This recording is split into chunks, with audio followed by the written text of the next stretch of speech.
tonight, in his own words, India's High Commissioner to Canada denies involvement in the murder of a Sikh leader.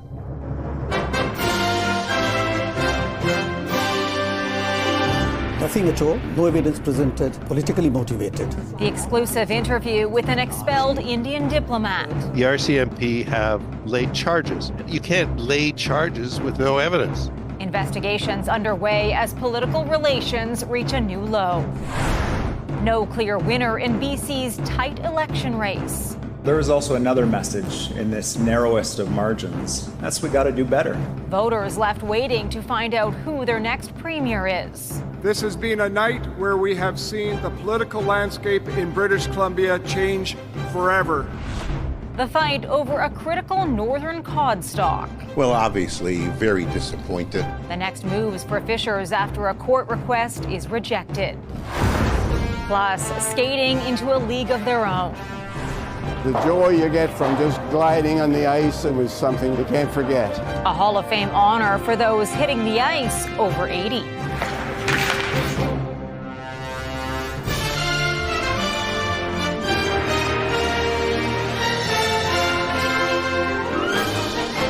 CTV National News with Heather Butts.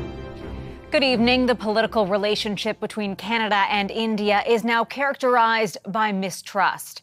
That's according to India's High Commissioner to Canada, who has been expelled from the country. He's pushing back against allegations by the RCMP and the federal government of his involvement in serious criminal activity. CTV's Jeremy Sharon starts us off.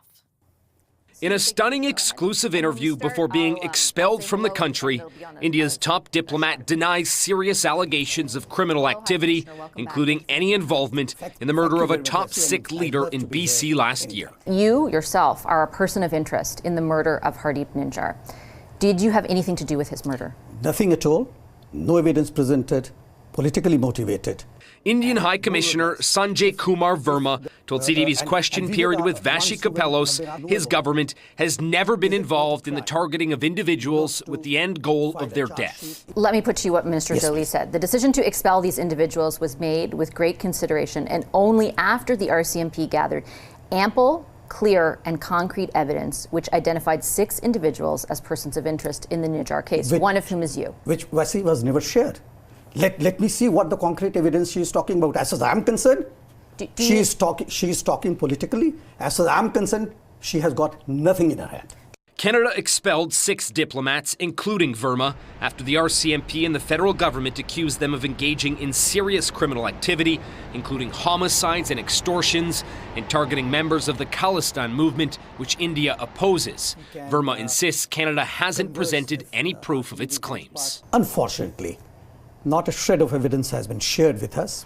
The RCMP says its deputy commissioner made attempts earlier this month to meet with his Indian counterpart to present that evidence, but had no success. The evidence that the RCMP has collected has already been subjected to a level of review by the Crown Prosecutor. You can't lay charges with no evidence. Canada's most recent High Commissioner to India says Canadian officials have tried to share information several times in the last year. There's no doubt in my mind that we have shared more than sufficient information and evidence with the Indian side up to now at every level of the Canadian government and the Indian government. India's High Commissioner also accused Prime Minister Justin Trudeau of destroying the bilateral relationship between the two countries, but insisted trade ties won't be affected. Heather? Thank you, Jeremy. The Prime Minister is likely to face even more questions over relations with India this week and his own caucus as he deals with a growing revolt. Parliament is back tomorrow and there's a lot on the agenda. Here's CTV's Colton Prail. Justin Trudeau is returning to political chaos as Ottawa gets back to business Monday. He doesn't look like he has control of things because he doesn't. This week, dozens of Liberal caucus members plan to confront Trudeau over his position as party leader. It comes days after news that 4 cabinet ministers won't seek re-election. What caucus needs to be thinking about is, okay, so what happens next? What do we do about it? It might be a little bit too simplistic to say, well, change the leader. But there's another option, and that is change what the leader leads. It's not just party politics plaguing the PM. For 2 weeks, Parliament has been at a standstill. We're not just going to let $400 million of corruption be swept under the rug. The Conservatives say the Liberals are hiding documents related to misspent federal dollars by a now defunct Green Development Fund from the RCMP. The Liberals argue the Conservatives are fighting against their own motion to send the matter to a committee for further study. There is only one political party that is holding things up in the House of Commons right now, and that is the Conservative Party of Canada. The NDP won't break the deadlock. What's needed is the Conservatives stop filibustering their own motion, and the Liberals need to provide the documents the Parliament has called upon them to provide. Until the privilege debate is resolved, the government isn't passing legislation like changes to the capital gains tax, bills related to citizenship and military justice, and the Online Harms Act. These are children being harmed at a very significant scale across the country. The harms are real, and if we don't pass this, they will continue. Experts say however Trudeau reacts, it can't be status quo. Liberals can either attempt to be the vehicle for change, or they will surely be its victim. The Liberals say they won't prorogue Parliament, meaning the legislative standstill now entering week 3 shows no signs of slowing down. Heather. All right, Colton, thanks. For more, we turn to CTV's chief political correspondent, Vashi Kapellos. A lot of pressure on the Prime Minister this week, Vashi, especially Wednesday when we're expecting that formal ask for Justin Trudeau to step aside. How do you think he'll navigate this? Well, I think it really depends on how the ask is conveyed and how many MPs ultimately within the Liberal caucus decide to convey it to the Prime Minister on Wednesday, essentially how fractious that caucus ends up being. If there are just a handful of MPs, then I think it becomes easier for the Prime Minister to dismiss. If there's 20, more than 20, as has been speculated on so far, then I think it becomes a much bigger issue for the Prime Minister and his leadership. All right, and Vashi, I want to also follow up on your exclusive interview with India's High Commissioner to Canada. What's your sense on India's next move? Is there a trade war looming? I think it's safe to say that there isn't at this point in time, a trade war looming. The High Commissioner was pretty specific that he wanted, or that it was the government of India's intention to keep this at the political and diplomatic level. So I think that, different provinces and different industries that are impacted by trade with India and do a lot of trade with India can probably breathe a sigh of relief at this moment, at least. But I do think as far as the greater relationship goes, India is digging in, refusing to cooperate with Canada, unlike the United States. And Canada, of course, is pretty set on the evidence it says it has. And so things really will remain, it seems, at an impasse. Heather? Vashi, as always, thank you for your insight. Cleanup is underway after an atmospheric river triggered widespread flooding along the coast of BC. The torrential rains unleashed torrents of brown floodwaters over streets throughout the Metro Vancouver area. Power outages caused by the storm closed 2 voting sites yesterday, and several others were down temporarily. Environment Canada still has rainfall warnings up for much of Vancouver Island, Metro Vancouver, and the Fraser Valley. And people in British Columbia are waiting to find out who will be their next premier. There's still no clear winner between the incumbent NDP and BC Conservatives. CTV's Kathy Lee is in Vancouver. Kathy, many people were hoping for a final result by now. Heather, that was a hope, especially with the new electronic vote tabulators that were brought in to count the ballots faster. But a day after the polls closed, and the BC NDP and BC Conservatives are locked in a virtual standoff. As of midnight, neither the BC NDP nor the BC Conservatives achieved the 47 seats required to form a majority. Both BC NDP leader David Eby and BC Conservative leader John Rustad were re-elected in their ridings, and despite 2 newly elected Green Party MLAs, Leader Sonia Furstenau failed to win re-election. When a wave happens, it's really hard to hold it back, as the NDP discovered last night. It was always going to be a tough night for the NDP. They hit their high water mark in terms of seats in the last election, so they knew going into last night they were going to be losing seats. BC NDP leader David Eby highlighted that the message in the narrowest of margins is that they need to do better for British Columbians.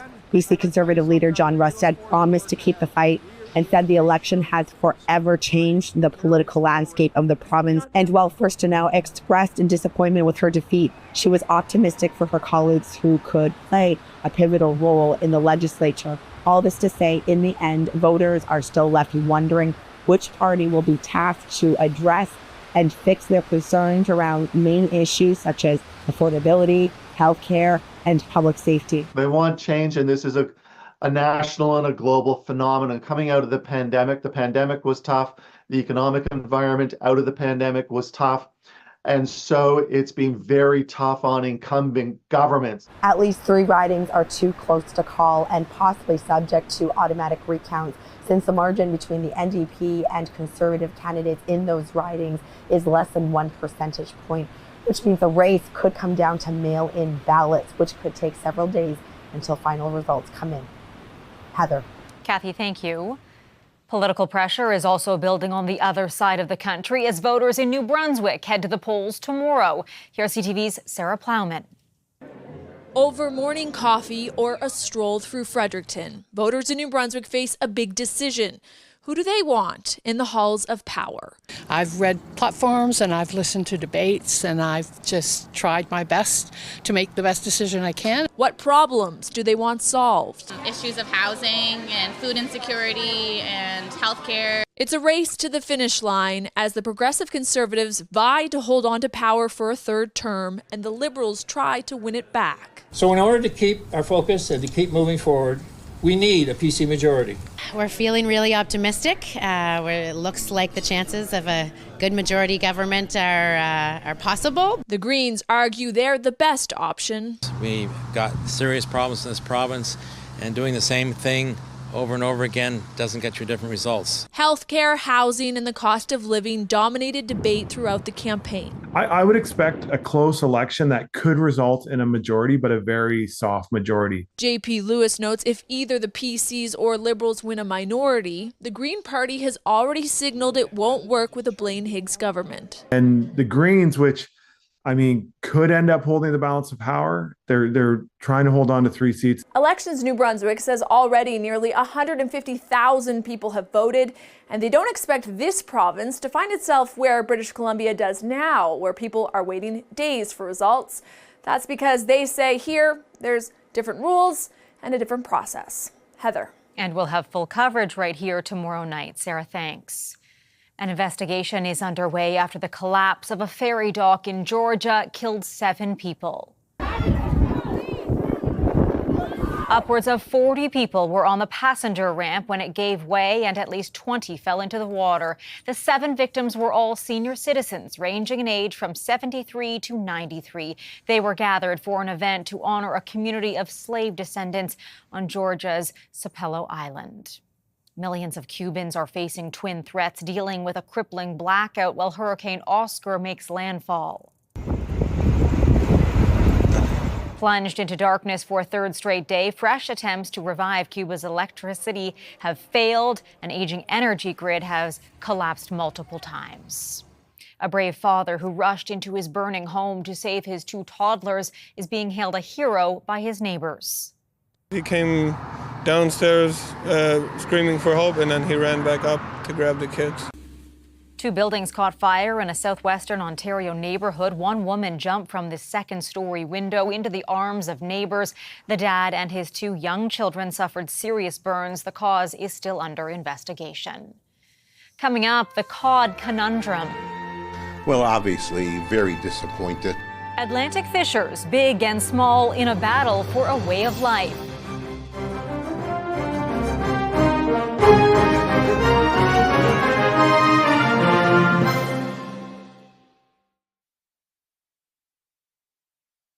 Newfoundland fishermen have lost an early battle against the government's new plan for the northern cod fishery. A federal judge struck down an attempt to prevent the reopening to large commercial operations. But as CTV's Garrett Berry explains, this historic debate isn't over yet. For decades, Newfoundland and Labrador mourned as the historic northern cod stock slowly recovered. The fishery was shut down by the federal government in 1992, throwing thousands out of work in order to let the resource rebuild.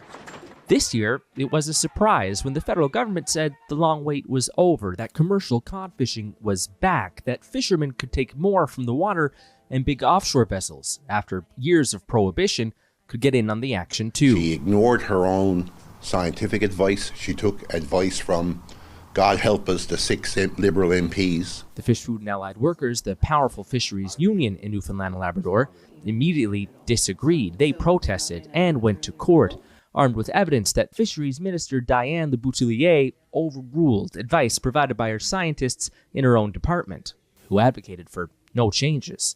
This week, the FFAW learned their first application for emergency intervention by a judge failed. Well, obviously, very disappointed. But the main showdown is still to come, and the union is vowing to keep fighting. The minister's decision, DFO minister's decision, is so important that it needs review. It's a serious issue. Ottawa said international agreements forced it to let foreign vessels back in after the fishery reached a certain size. Another part of the rationale to reopen commercial fishing was in part to keep fish plants running all year. Large offshore boats can do that. They'll fish over the winter. But the FFAW believes an offshore winter fishery could really hurt cod reproduction. Those offshore boat owners say overall their role is still small and the overall fishery is still fairly small too. They say it's unlikely to cause irreparable harm. The idea that the minister's decision of 18,000 tons is going to do irreparable harm really doesn't stand up. The docks are quiet now. Most everybody's got all their fish caught for the year. But this dispute is sure to heat up again when the parties head back to court next year. Heather? All right, Garrett, thank you. Still ahead, winter is on its way. And health officials say some are too relaxed about getting vaxxed.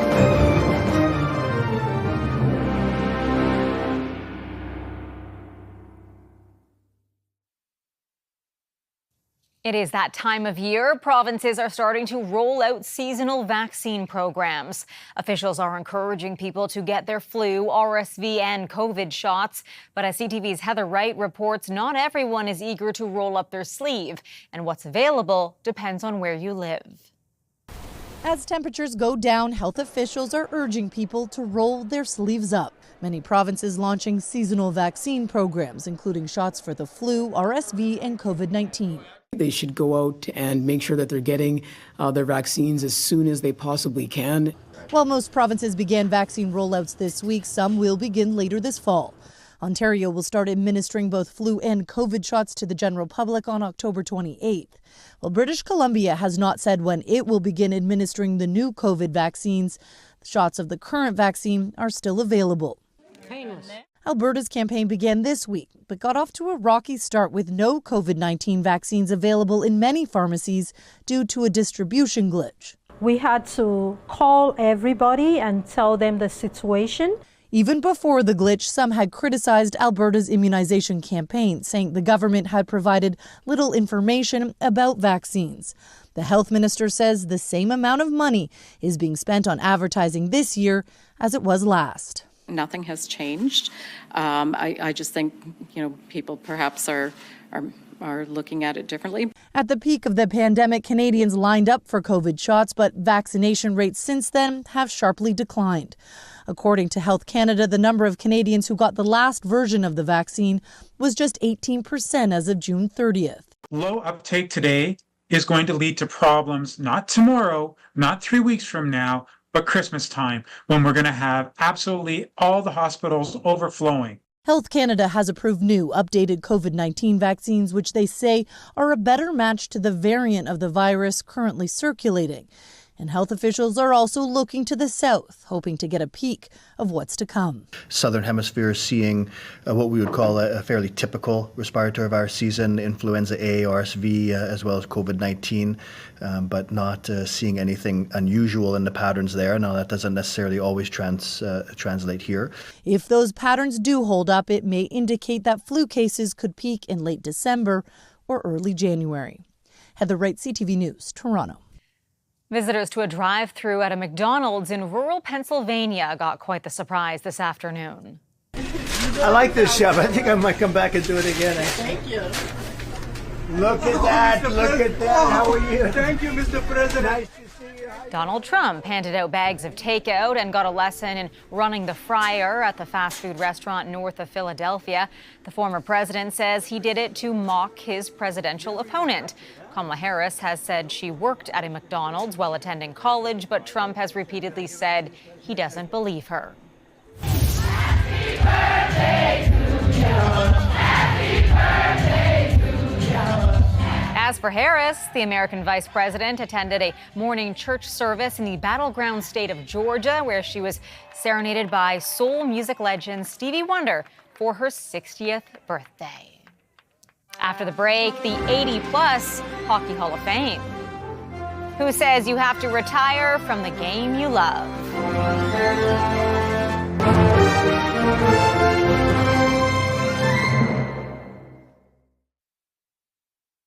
Finally, for us tonight, we're highlighting the love and passion for sport, the joy it can bring to lace up a pair of skates at any age. Two Maritime teammates are about to become members of a very exclusive club, the 80-plus Hockey Hall of Fame. CTV's multimedia journalist Mike Lamb hit the ice with the skating seniors. My name's Gary Casavicki. I've been playing hockey since I'm about 6 years old. I'm now 80. Play for the love of the game. I enjoy it. I've been nominated to be inducted in the Canada 80-plus Hockey Hall of Fame. It's an organization that's been going on for 16 years or so. Very few people. There's only less than 360 Canada-wide. American teams, they have an 80-plus team as well. So we play a couple of international games with them, which is going to happen in Burlington this year. Congratulations to all the inductees. There's only 3 or 4 guys in Atlantic Canada ever been inducted, and 3 of them are on this team of the Ancient Mariners. It all came as a bit of a surprise. Tony put my name and Hubert, our teammate, our name forward, and it sort of evolved from there. My family really encouraged me to go through with it. Started playing hockey, I guess, when I was about 5 years old on a pond near our house in River Bourgeois, Cape Breton. And I've been playing hockey on various teams since then. I think staying active keeps you young. The joy you get from just gliding on the ice and the camaraderie in the dressing room is something you can't forget. Way to go, Gary.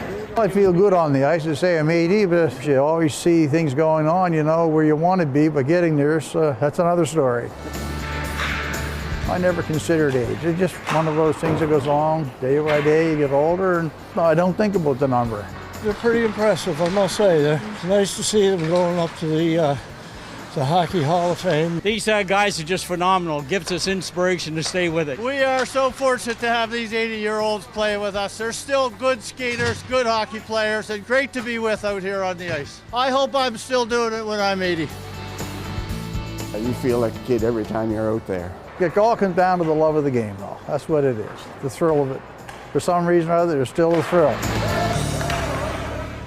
For the love of the game. That is our newscast for this Sunday. I'm Heather Butts. Thank you for watching. I'll be back tomorrow with your early edition of CTV National News at 5:30, and Omar will be here in the evening. Good night.